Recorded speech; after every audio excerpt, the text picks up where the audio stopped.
আজকে দশমী, তাই এখন যাব হচ্ছে মা দুর্গার বরণ করতে। বরণ হচ্ছে এখানে, আর রেডি হচ্ছি তাই জন্য তোমাদের সাথে ভাবলাম একটা ছোট্ট করে ভিডিও করি।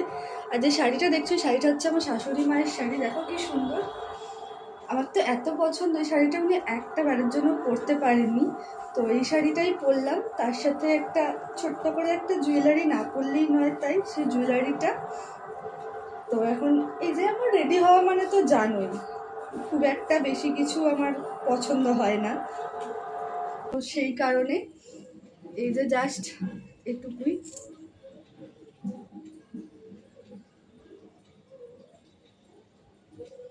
যাচ্ছি বরণে, আর একটু বেশি করে সিঁদুর না করলে হয়, তাই সিঁদুর আর একটু হালকা করে লিপস্টিক দেবো।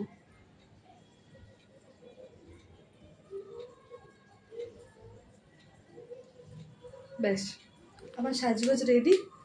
দাঁড়াও, বরণের থালাটা রেডি করে নিয়ে আসি, আর তার সাথে চশমাটা পরে আসি।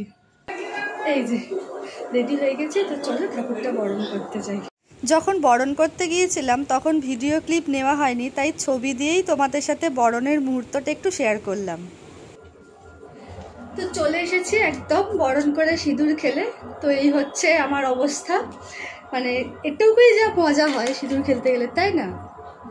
তো তোমাদের সকলকে জানাই আমার তরফ থেকে অনেক অনেক বিজয়ার শুভেচ্ছা এবং ভালোবাসা। আবার একটা বছরের অপেক্ষা। তো চলো আবার আমাদের দিন গোনা শুরু। সামনের বছর কবে আবার মা আসবেন সেই দিনের অপেক্ষায় থাকি। সবাই খুব ভালো থেকো, টাটা।